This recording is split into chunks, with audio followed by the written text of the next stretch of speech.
Hi, this is Mustard Strong, formerly known as James Fargon.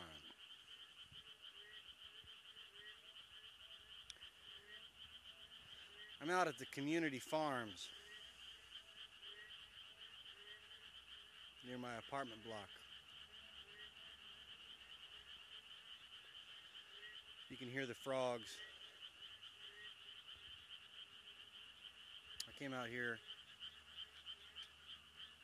to go on the nearby mountain and pray for the world.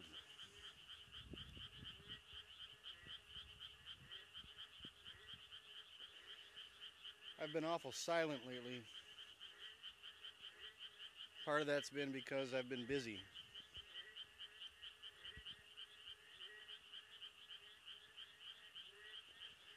Horrendously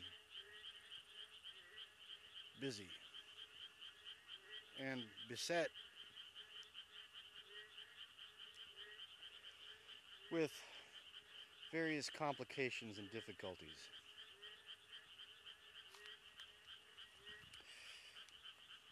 It's also worth noting that I received a message from beyond that anger is no longer useful or appropriate. What it's going to take from here on out is a very focused level of intent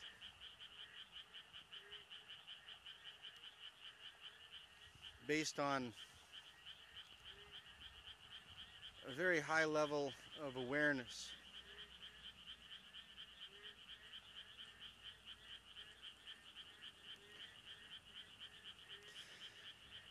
I was given the key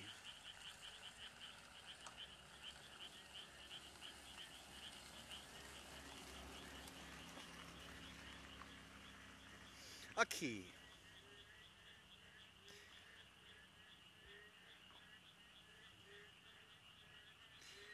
I don't know, maybe it's better to call it a tool or a small set of tools with which to deal with my considerable anger.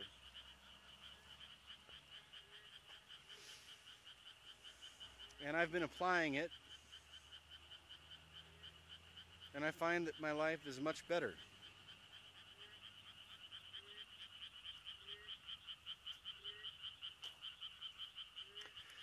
So, I'm going to try to get back into a rhythm of posting rants, but they're going to be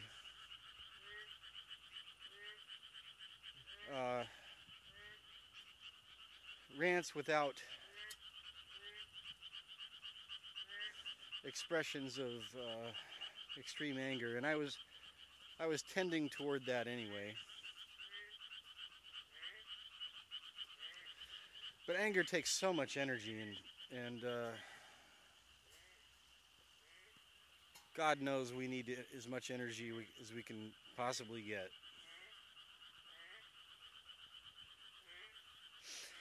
And so what I want to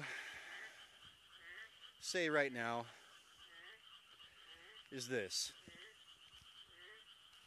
My spidey senses tell me that we are approaching what I hate to use a buzzword, but a singularity.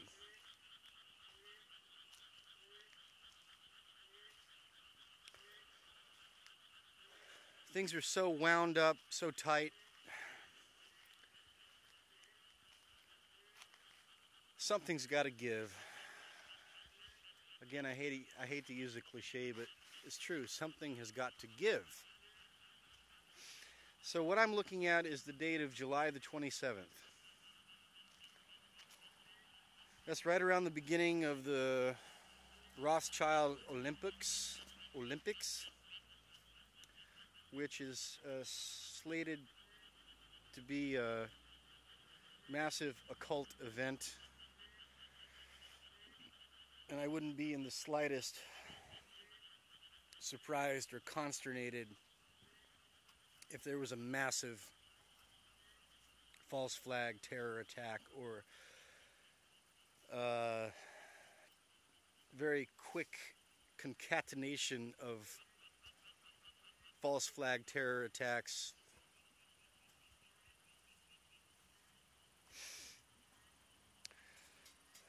One interesting source of speculation that I like to read on the internet, Mr. Cliff High, he thinks that a lot of people are pointing toward the opening ceremonies. He thinks that when things go boom, it's going to happen. The closing ceremonies on August 12th, and I tend to agree with him. I think that they would want to have that energy buildup of, you know, all the competition and the passion and the fervor and the anger, and they ordered, you know, like 100,000 condoms for the athletes, and they're going to be having sex, and probably there's orgies going to be taking place in the hotel suites amongst the movers and shakers. I was once offered a job by a gentleman in a big black car who worked for the IOC, the International Olympic Committee, I think that stands for. I was squatting in a Buddhist temple at the time. I was dirty and unkempt, and my life was in shambles. And I got on Buddhist television for some reason. I was a musician, I was making music, and I appeared on Buddhist TV. And he saw me, and he drove out to the temple with, you know, gifts like golf clothes. And here I am wearing, you know, temple garb. I'm not even showering every day. I've got a scraggly beard, not as long as this, and long scraggly hair, and dirt under every toenail and fingernail.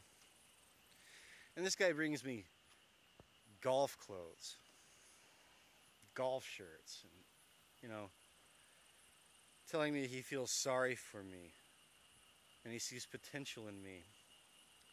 And would I like to work for him as his assistant? And it's a nice life, he says.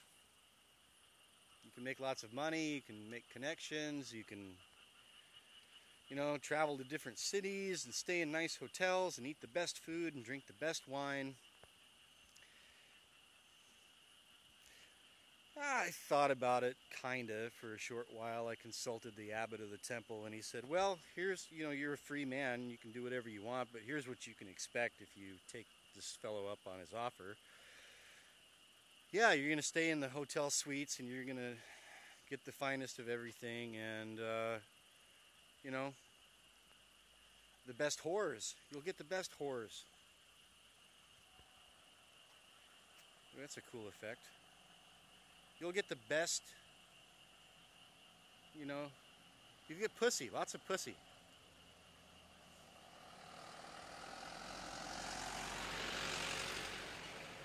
And so, you know, like a lot of you guys out there, you might think I was crazy for not taking it, but man, I went to that temple for a reason. And I cut a fusion blues rock album in the main Buddha Hall.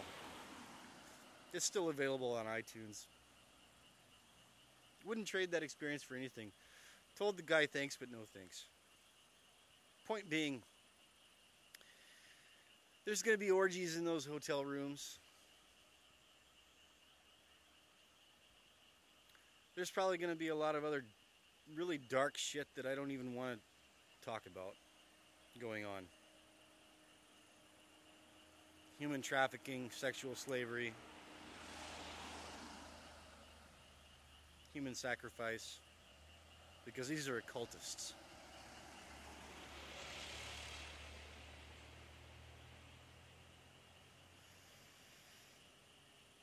That we're dealing with here.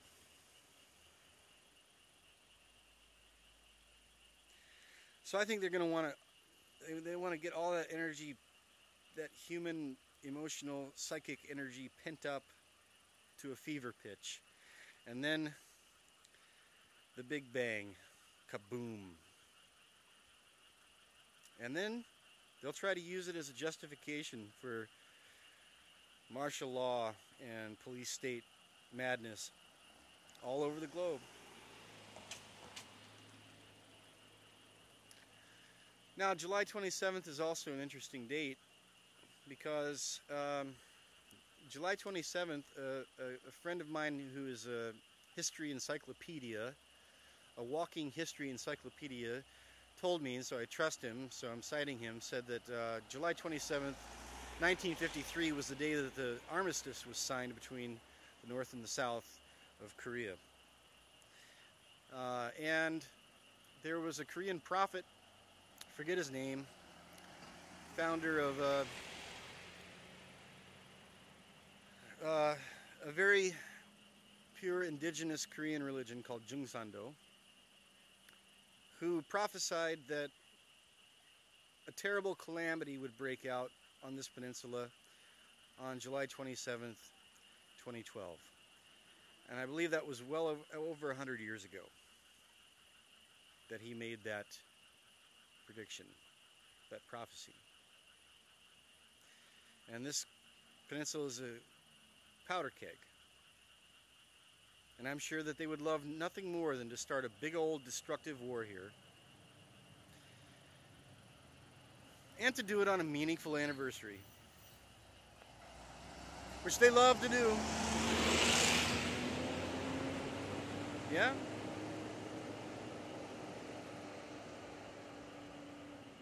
Haha. Yeah, they love that shit. So, July 27th.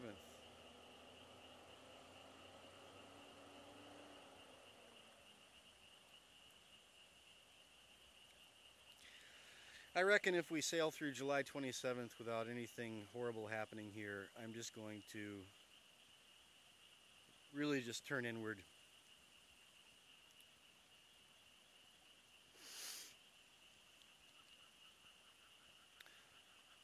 But I'm ready to run. I've got my deep wilderness survival kit put together. I'm ready to disappear.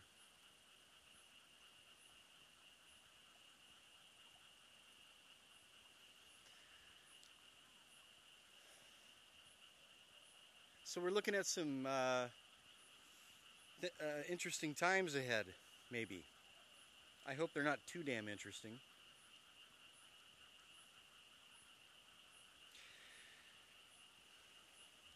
To Wayne D and Vince Vega,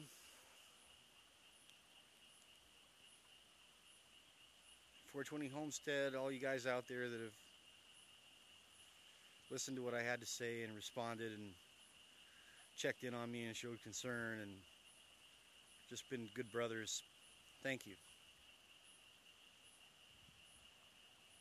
And if we don't all get through this in one piece, I look forward to seeing you on the other side. And we'll have a lot to talk about. But I'm hoping that if we can all